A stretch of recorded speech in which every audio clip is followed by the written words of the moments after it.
Assalamualaikum warahmatullahi wabarakatuh. Perkenalkan, nama saya Anissa Hidayati. Saya merupakan mahasiswa Politeknik S. Jalan Jakarta dari Prodi MSDMA kelas C dengan NPM 21200111148.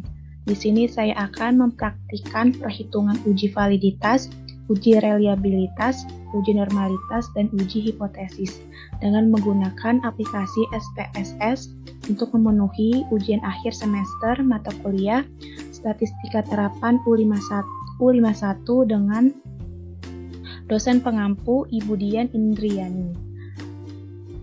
Sebelum melakukan pengujian menggunakan aplikasi SPSS, saya akan menjelaskan awal pembuatan instrumen penelitian. Yang pertama, saya telah membuat kuesioner melalui Google Form yang berjudul Pengaruh Penggunaan Internet Terhadap Prestasi Belajar Mahasiswa. Terdapat dua variabel, di mana penggunaan internet sebagai variabel independen dan prestasi belajar mahasiswa sebagai variabel dependen, dan jumlah responden yang didapat sebanyak 30 orang. Berikut merupakan rekap jawaban responden yang telah saya buat. Kuesioner ini memakai skala Likert, di mana skor 1 sangat tidak setuju, skor 2 tidak setuju, skor 3 netral, skor 4 setuju, dan skor 5 sangat setuju. Dan di sini saya juga sudah membuat total variabel X dan total variabel Y. Yang pertama kita akan melakukan uji normalitas. Uji normalitas bertujuan untuk menguji data apakah data yang diperoleh dan akan digunakan berdistribusi normal atau tidak. Data yang baik adalah data yang berdistribusi normal yang persebaran datanya membentuk lonceng. Dasar pengambilan keputusan uji Kolmogorov-Simonov adalah sebagai berikut. Yang pertama, jika nilai signifikan lebih besar dari 0,05 maka data penelitian berdistribusi normal. Namun, jika nilai signifikan kurang dari 0,05 maka data penelitian tidak berdistribusi normal. Lalu kita masuk ke aplikasi SPSS-nya. Di sini saya sudah menginput datanya, di mana internet merupakan total dari variabel X dan prestasi belajar merupakan total dari variabel Y. Mari kita klik variabel view-nya. Di sini saya memberi nama internet dan prestasi belajar, di mana desimalnya 00 kita ubah menjadi 00, dan di labelnya kita masukkan internet dan prestasi belajar, dan di measure-nya berupa nominal. Setelah itu, sebelum melakukan pengujian normalitas, kita perlu mencari nilai residual terlebih dahulu. Karena kita klik analyze, lalu kita klik regression, dan klik linear, dan kita pindahkan internet kepada kolom independen dan prestasi belajar ke kolom dependen. Lalu kita klik save. Pada residual kita klik as standardized, dan kita klik include the covariance metric-nya, lalu klik continue. Setelah itu kita klik OK. Maka ini merupakan hasil dari residualnya. Setelah kita menemukan hasil residualnya, kita baru bisa menguji normalitasnya, yaitu dengan klik analyze, lalu kita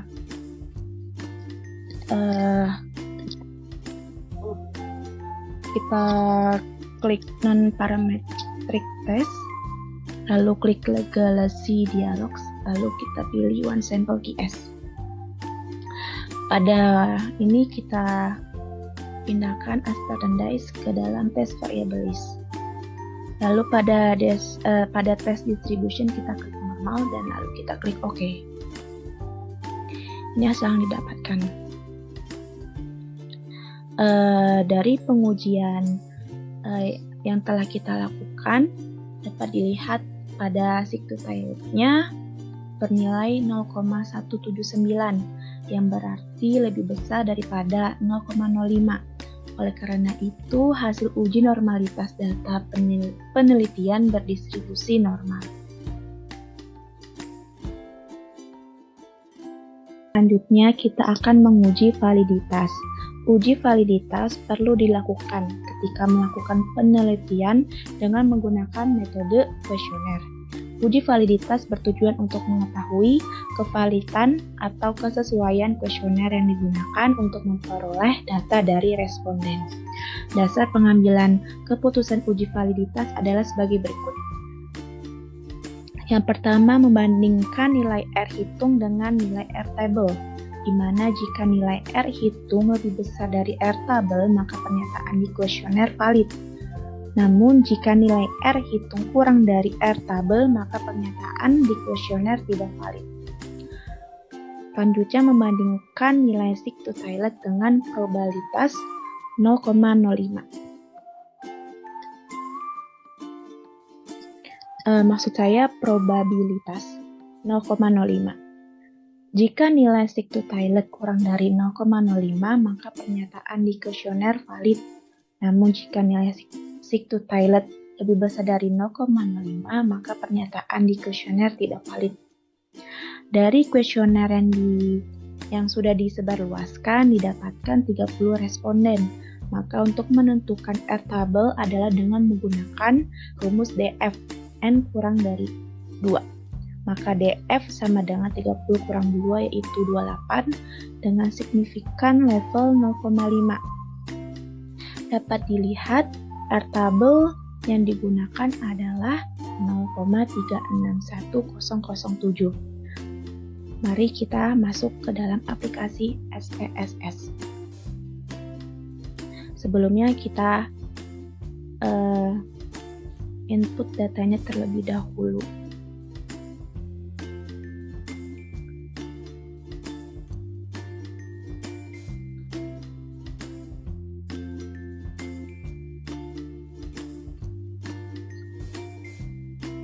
Kita paste aja datanya yang dari Excel.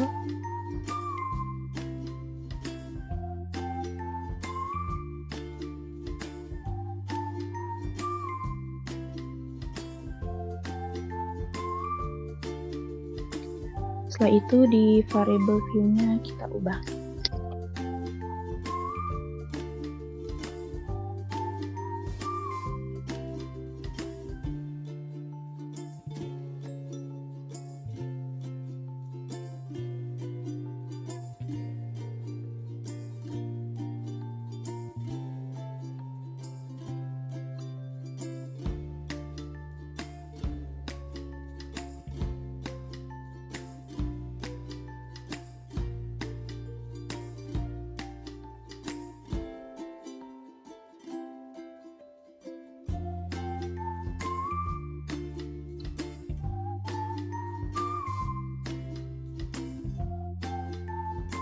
Setelah itu desimalnya kita ubah menjadi 0.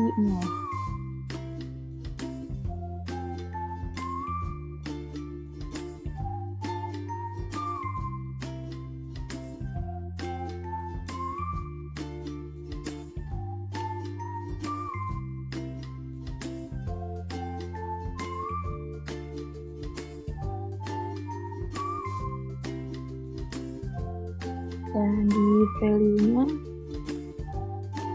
value 1 itu di labelnya sangat tidak setuju. X. Yang kedua, value kedua adalah tidak setuju. Yang ketiga yaitu netral. Yang keempat adalah setuju. Dan value kelima adalah sangat setuju.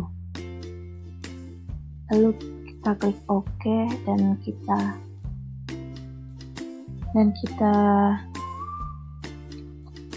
copy paste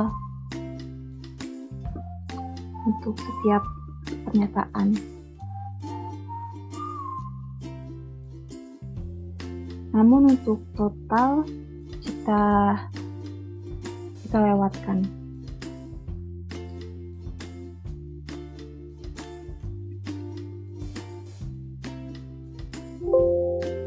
Maaf.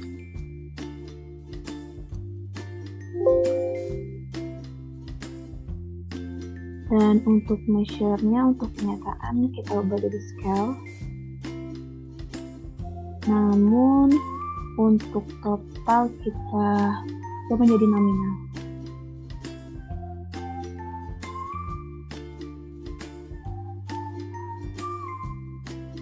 Nah, selanjutnya kita ke data view. Yang pertama kita akan menguji validitas variabel X, yaitu dengan klik analyze, lalu klik correlate to different. Setelah itu kita pindahkan data X ke dalam variabel. Lalu klik person to tiled dan klik OK.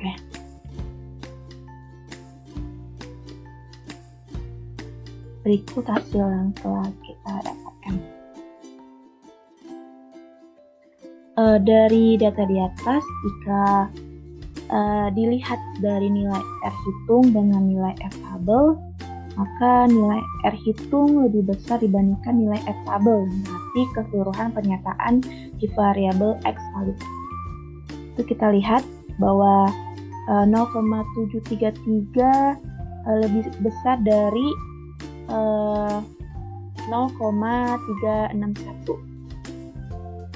Yang di X2 nya juga 0,686 lebih besar dari 0,361. Berarti dinyatakan valid. X3 juga dinyatakan valid, X4 juga valid, X5 valid, dan X6 valid.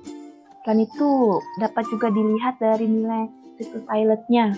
Dari data di atas, nilai situ tilednya semua berada di bawah 0,05, yang berarti pernyataan variabel X adalah valid.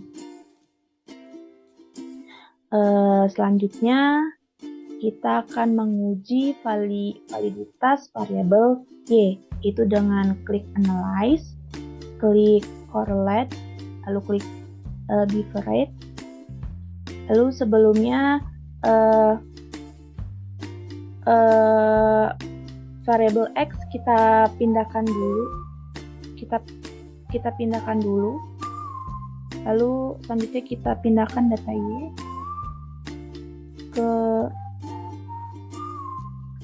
ke variabel. Sama pada correlation, kita klik person dan di situ tiled dan kita klik flag. Ini berikut hasil yang kita dapatkan. Kita lihat bahwa di hasilnya lebih besar daripada R tabel, yaitu 0,781, lebih besar dari 0,361. Dari data di atas, jika dilihat dari nilai R hitung dengan nilai R tabel, maka nilai R hitung lebih besar dibandingkan dengan nilai R tabel, yang berarti seluruh pernyataan di variabel Y valid. Dan itu dapat juga dilihat dari nilai situ tilednya. Dari data di atas, nilai situ tiled semua berada di bawah 0,05, yang berarti pernyataan di variabel Y valid. Lihat valid, Y2 valid, Y3 valid, Y4 valid, Y5 valid, dan Y6 valid. Selanjutnya kita akan menguji reliabilitas. Uji reliabilitas bertujuan untuk mengetahui tingkat konsistensi kuesioner yang digunakan oleh peneliti, sehingga kuesioner dapat diandalkan untuk mengukur variabel penelitian. Uji reliabilitas mengacu pada nilai Cronbach alpha. Dasar pengambilan keputusan uji reliabilitas adalah sebagai berikut. Jika nilai Cronbach alpha-nya lebih besar dari 0,6, maka kuesioner dinyatakan reliable atau konsisten. Namun jika nilai Cronbach alpha-nya kurang dari 0,6, maka kuesioner dinyatakan tidak reliable atau tidak konsisten. Mari kita uji reliable dalam aplikasi SPSS. Dimana kita klik Analyze, lalu kita klik Scale, lalu kita klik Reliability Analysis, dan kita pindahkan variabel X terlebih dahulu ke items. Lalu pada statistik kita klik, lalu kita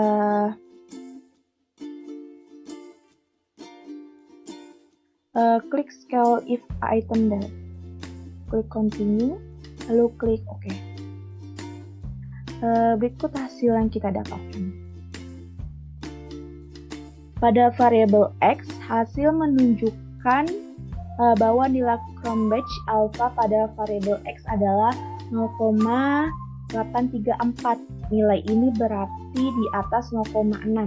Maka dapat disimpulkan bahwa variabel X ini dinyatakan reliable atau konsisten. Selanjutnya kita akan menguji reliable pada variabel Y, itu dengan klik Analyze, lalu kita klik Scale, lalu kita klik Reliability Analysis. Sebelumnya kita pindahkan variabel X-nya, dan selanjutnya kita pindahkan variabel Y ke dalam items. Jangan lupa pada statistik kita klik Scale, udah, di continue, dan klik OK. Berikut hasil yang kita dapatkan. Pada variabel Y, hasil menunjukkan bahwa nilai Cronbach alpha pada pada variabel Y adalah 0,868. Nilai ini berarti di atas 0,6. Maka dapat disimpulkan bahwa variabel Y ini dinyatakan reliable atau konsisten.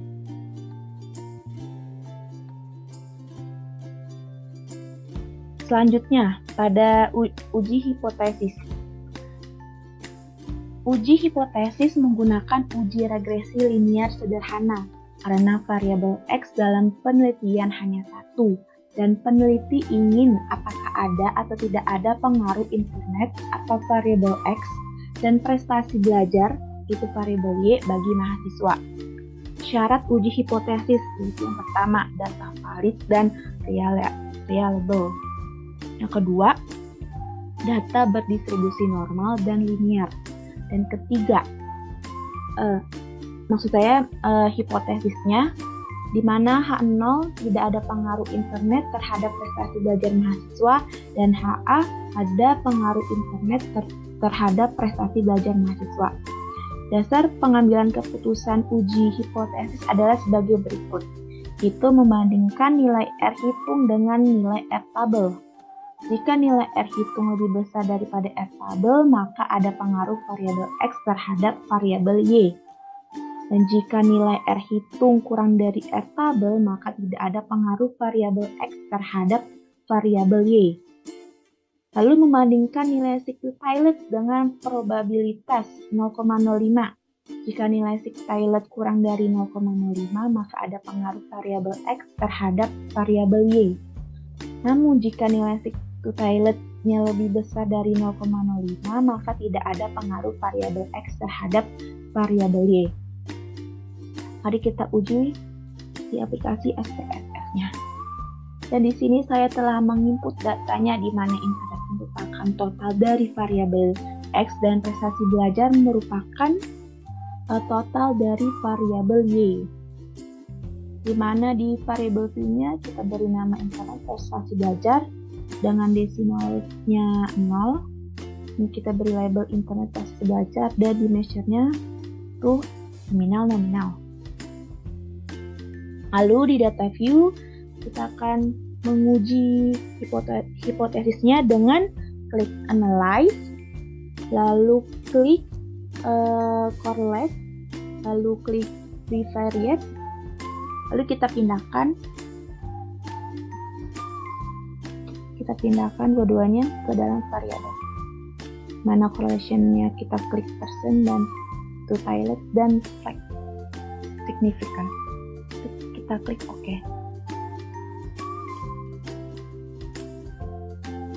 Ikut hasilnya.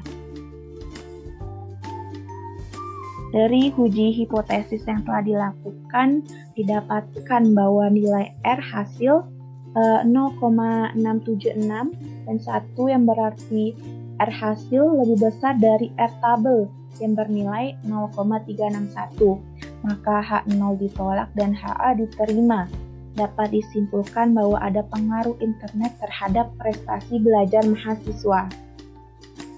Dan dapat dilihat juga dari nilai stick to pilot, di mana dari pengujian tersebut didapatkan hasil stick to pilot 0,000 yang berarti lebih dari kecil dari 0,05. Maka dapat disimpulkan bahwa ada pengaruh internet terhadap prestasi belajar mahasiswa.